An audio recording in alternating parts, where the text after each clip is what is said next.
This is 140 years of luxury Mercedes cars, all the way from 1886, like literally the first car to ever exist, to 2027. Cars with tech crammed into every centimeter, and cars so automatic that it is actually legal to sit back and watch a movie while driving. But before we can get to this, we need to start all the way back here to see just how the luxury car experience has evolved over time. Because it's kind of insane that the entire thing kicked off thanks to this one guy, Carl Benz, a German inventor who was absolutely obsessed with machines and had an idea. What if a carriage could move without horses? And so in his tiny little workshop, he scrambled together just 25 units of what is essentially just a giant tricycle with a lawnmower engine attached to it. And he called it the Patent Motor Wagon.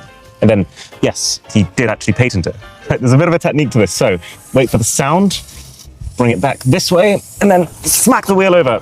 I can't actually believe this thing still turns on. I am about to drive the first car ever made. Oh my God, we got gas! This is absolutely insane. So I can accelerate here, and this thing goes up to, you won't believe it, 16 kilometers per hour, which is actually a lot faster than I want to be going in this. The motor wagon was a flop.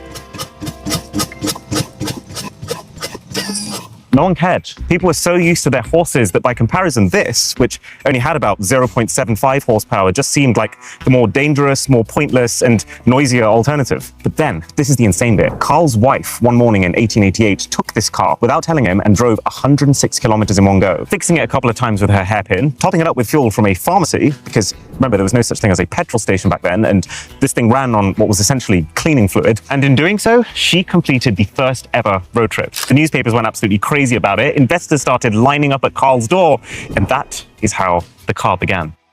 And so it's pretty absurd to think that within just 40 years of that triangle on wheels, this is what Carl Benz's vision had become. This is the 1928 Mercedes-Benz Nürburg, and it was releasing into a completely different world. See, the 1920s was essentially the first proper car boom ever in the US. People suddenly had money after World War I, and since Ford had just figured out how to mass-produce cars incredibly cheaply with their Model T, people now had a place to spend it.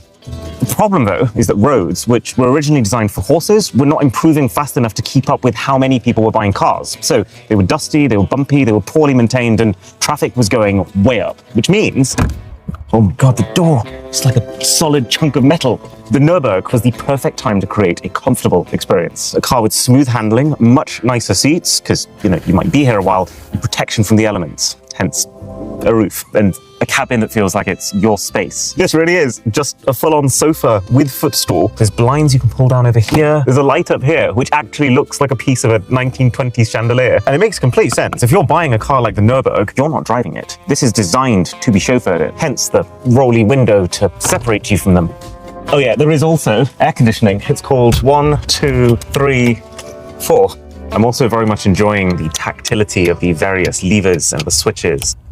So the Nürburg was a moderate success. Mercedes sold around 3,800 units, which is a big improvement from 25, and it did cement the company as a serious player in the luxury car market. But, at the same time, they hardly hit the global mainstream. So they knew there was work to do, which is why by 1954, their brand new Mercedes-Benz Ponton looks completely different. For starters, the body is significantly more rounded. You see these fenders over the wheels, they are now completely integrated into that body. And the headlights, they're no longer protruding. You put all of these things together, and since that last car, the drag coefficient, the measure of how much air resistance that you have to fight through while you're driving, has come all the way down from 0.8 to about 0.48, which is an insane improvement. It means you can go faster. It means it's going to be way quieter because the air is moving in a more streamlined way around the cabin. And most importantly, for anyone who's not literally a professional drag racer, you're getting a car that uses about 25% less fuel per mile. The other side to this upgrade is the bit that you can't see as much. This car is about half the weight of the Nürburg. For the first half of the century, the entire philosophy with car safety has just been an armor approach. Make the thing as solid as possible. Pack it with the heaviest metals and you'll survive anything. And that was kind of true. If you looked at photos of 1950s cars right after a crash, they actually do look completely fine. But it's the passengers inside who are not. It's around this time that companies realize that if the car isn't absorbing the impact, then energy is going to go straight to either the people sitting in that car or the people hit by that car, which is why the surrounding metal on this is so much thinner, and why in future cars they start to create crumple zones, where the front and back are actually designed to compress in a collision. And it's why not all, but many of the wooden parts have been swapped for plastic, which was kind of the miracle material of this era. Plastic production went bananas during World War II, because you had to use it for aircraft windows radios and parachutes. But then, as soon as the war ended, it became suddenly endlessly available to civilians. Oh my goodness, these buttons as well. I feel like I literally purchased an ASMR button press simulator. Everything feels incredible here. And then also this is actually the gear stick right behind the wheel. And if you want to indicate, you rotate the inner wheel. You can kind of see why that's gone out of fashion. Oh yeah, I find this really funny. So you actually now have proper air vents for both cold and hot air. But you know that cold air? That's actually just coming straight from a vent underneath here. So basically just road air. It does feel a little bit cheaper than the Nürburgring, but that's because it was. And that, combined with the fact that Mercedes now had proper production lines, which meant that each car could be manufactured in basically a few days instead of several weeks, is what allowed the company to break out. It meant that while the Nürburgring was entirely for aristocrats, this was actually affordable by the middle class. And that makes all the difference, because the Ponton actually went on to sell 73,000 units, basically 20 times the Nürburgring. But now we get to the Big Daddy, the very first S-Class in 1972. So Mercedes has already been making luxury cars for a long time at this point, but S-Class was special. No, literally, the S is short for Sonder, which in German means special. See, up until this point, Mercedes luxury cars were very much all about just having a smooth, laid-back ride in the backseat of your chauffeur-driven car. But this is the turning point, at which it also became about